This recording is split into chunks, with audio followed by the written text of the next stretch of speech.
তাহলে এই রমাদানকে আমরা বুদ্ধিমানের মতো কাজে লাগাতে চাই কি চাই না? হ্যাঁ, বুদ্ধিমানের মতো কাজে লাগাইতে হবে। মুমিনরা স্মার্ট হয়। এই রমাদানে আমাদের কি করণীয়, কি বর্জনীয়, সংক্ষেপে 7টা করণীয় 7 মিনিটে, 7টা বর্জনীয় 7 মিনিটে বলে আমরা বিদায় নিব ইনশাআল্লাহ। বলেন, কেউ উঠা বসা করব না ইনশাআল্লাহ। বলেন মাশাআল্লাহ, অনেক শান্ত। জি, আমার দিকে তাকান। রমাদানে, আসন্ন রমাদানে আমাদের 7টি করণীয়। 1 নাম্বার করণীয়, এই রমাদানকে আপনি কোরআনময় করে তুলুন। কোরআনময় করে তুলুন 2025-এর রমাদান। এই হচ্ছে আজকের প্রোগ্রামের স্লোগান। জোরে বলেন ঠিক কিনা? কোরআনময় করতে রাজি আছেন? কোরআন তেলাওয়াত করতে রাজি আছেন?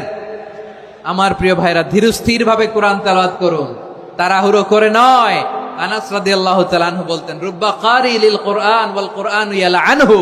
কোরআনের অনেক কারি আছে যারা কোরআন পড়ে কিন্তু সওয়াব পায় না, বরং আল্লাহর কোরআন তার বিরুদ্ধে আল্লাহর দরবারে নালিশ করে আর লানত করতে থাকে।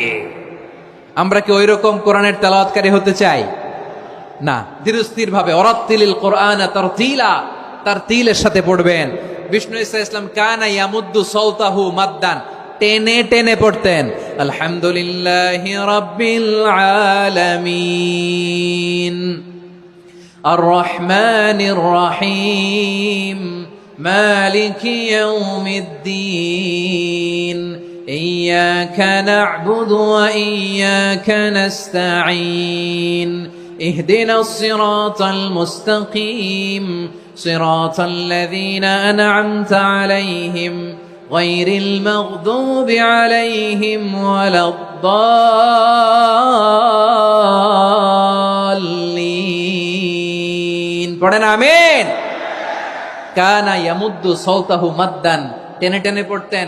ওয়া কানা ইউকাত্তিউ আয়াতাহু, ইউকাত্তিউ আয়াতান আয়াতান, প্রত্যেক আয়াত পড়ে পড়ে তিনি থামতেন। এভাবে কোরআন পড়তে হবে। আমাদের অনেক মা বোনেরা, আজকের এই চাঁপাইনবাবগঞ্জের প্রোগ্রামের অনেকগুলো মহিলা প্যান্ডেল আমি ল্যান্ডিং করার সময় দেখেছি। আমার অনেক বোনেরা, ওনারা কোরআন খতম করতে যে এমন ভাবে তেলাওয়াত করেন, কোরআন তেলাওয়াতের আদব আর অবশিষ্ট থাকে না। আমরা তারতিলের সাথে তেলাওয়াত করব, যেমনটি আমি পড়ে শোনালাম।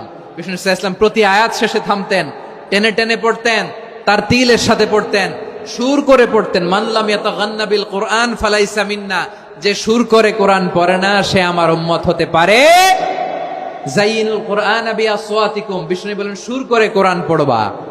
অনেকে কোরআনের খতম তুলবার জন্য কোরআনরে একেবারে খতম করে দেয়, এরকম আছে না নাই? কোরআনের খতম তোলার জন্য কোরআনরে কি করে? একেবারে খতম করে দেয়। না, আপনি ধীরস্থির ভাবে পড়ে যদি খতম দিতে পারেন মাশাআল্লাহ, না পারলে যতটুকু পারেন পড়বেন। এরপর অনুবাদ